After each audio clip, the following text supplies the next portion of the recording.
Thank you. I want to thank Reverend Cantor, Reverend White, and the entire congregation for having me here.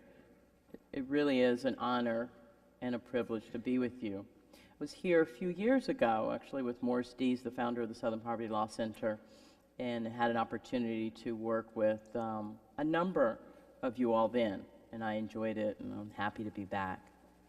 Yesterday, though, more recently, I had an opportunity to work with some incredible young people who are affiliated with First Unitarian of Dallas, and they really represented you well. We had a great time. And your youth minister, Lillian, she's wonderful too. But we explored this whole topic of who's in your network. And in fact, it was their idea, Lillian's idea really, to look at that. Because in this world of, social networking, where everything is done on Facebook and Twitter and Pinterest and Tumblr, we thought, well, let's look at it through that lens. But what we're really looking at is who's in your family, who's in your community, who's in your circle. And I know that for UUs, it's important to do that.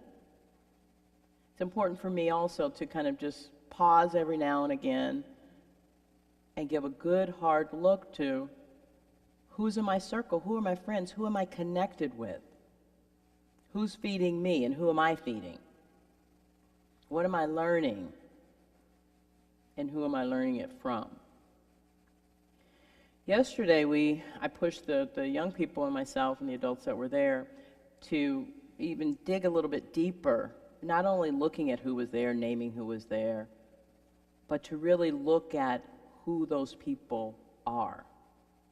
To look at it in terms of who's represented. What's the diversity in my network? Racially, class diversity, any number of social markers. We happen to be looking at race and class. But there's so much more. And I think it's important to look at that because I can convince myself, and maybe it's true for you as well, that I live a much more diverse and inclusive life than I think I do. I might think I'm doing this thing because, I'm a progressive. I'm a liberal. I live in Montgomery, Alabama, but, I'm a progressive. But sometimes I have to look just to make sure. Because today is much different from, yesterday or the year before that. So that's what I want us to spend a few minutes doing this morning, is looking at who's in your network and are we living intentionally inclusive lives? Who's in your network living an intentionally inclusive life? Now, as I mentioned, I live in Montgomery, Alabama. And one might think, well, what are you doing in Montgomery, Alabama? I wondered the same thing. I'm from California originally. So to find myself in Alabama was a little bit odd. The first year was really, really hard. I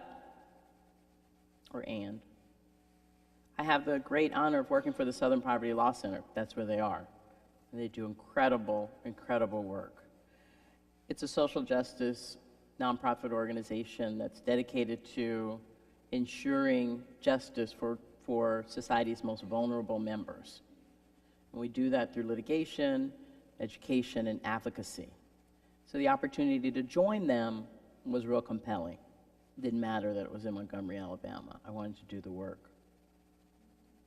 And when I think of an organization like the Southern Poverty Law Center and our topic, I wondered how it began. What brought the Southern Poverty Law Center to life? It was founded by these two white men who were born and raised in Montgomery in the deep, deep, deep Jim Crow South. Morris is, 76 and Joe just turned 70. So they were born and raised in the Jim Crow South. Yet 40 years ago, they started an organization that was specifically created to represent the rights of marginalized people, black people primarily, and poor whites. And what motivated them? What causes that to happen? As Morris would tell the story, he grew up, his family was poor, and they were sharecroppers. And he grew up working the fields with, and so he grew up knowing that, all things were equal because he was working side by side in the fields with black folks. So he knew early on that this segregation thing is a lie. This notion of white supremacy isn't true. Joe may have had, an intellectual idea that was right, but emotionally he experienced it much differently.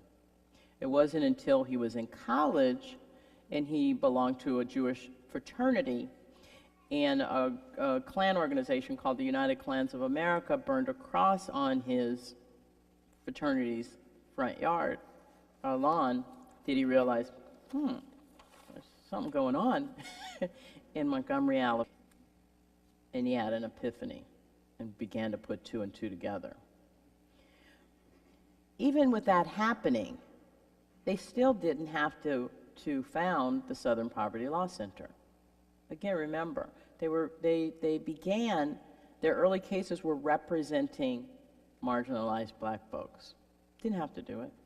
And now the organization has expanded. We represent the rights of immigrant and migrant workers, LGBT members, just virtually any member of society who is marginalized in some way.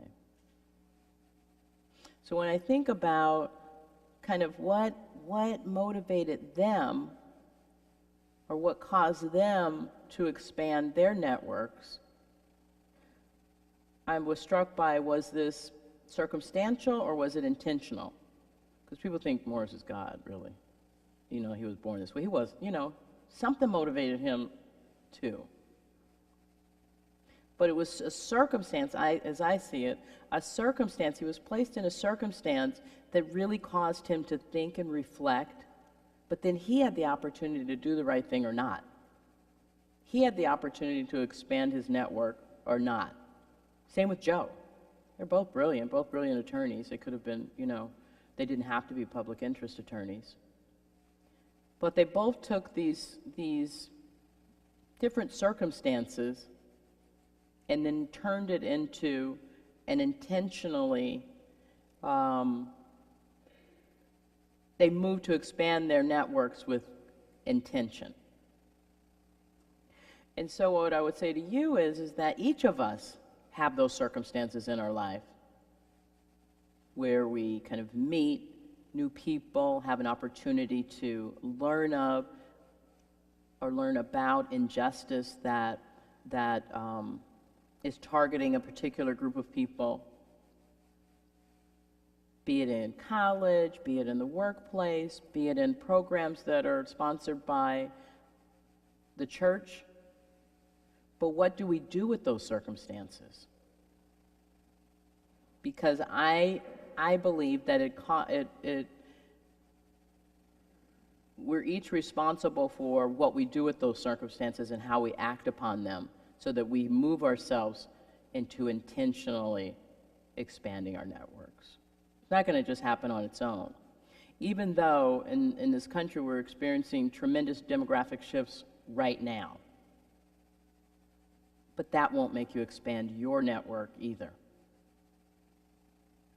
But it should be a reason to do so. Because as we were talking to the young people, because they're the first to just call it like it is. I think someone said, well, and it was all white youth, they were like, well, we're soon going to be a minority. That'll be over soon. Well, yeah. And so that's one compelling reason to expand your network. If we don't, we'll lead even more isolated lives than we lead right now. And that's no good. Another reason why I think was mentioned in one of the readings where Morrison Reed said that your vision is, I think he said, I'm paraphrasing, of course, your vision is widened, you can see more, and you can do more because you're outside of yourself, and we can't see everything kind of within our own narrow focus. We need other people to help us see what's right and what's wrong in the world in terms of social justice focus, and I know that the UUs are focused on that. Now, the story for my own life, part of the story for my own life is that I, like you, like most people, grew up in a residentially segregated neighborhood. I grew up in Oakland, California during the 60s. It was a great time. I'm so glad I was born then, seriously. Because that was the whole time, you know, say it loud and black and proud. It was like incredible. I don't know that I'd be able to, I don't think I'd be the person I am today to be able to kind of withstand the racism and oppression that still exists in this world and feel good about myself if I wasn't born into that time. I don't know how people do it now without that kind of reinforcement. It also made me feel so good about myself that I was able to look outside myself and feel good about everybody else because I was good. I feel like it's critically important to have a positive sense of yourself and your identity before you can appreciate someone else's. If you don't know who you are, I don't know that you have an interest in who someone else is. Again, reflecting back on some discussions that we had with the youth yesterday, I'm always struck by the fact that oftentimes white youth don't know anything about their culture or ethnicity or their ethnic heritage.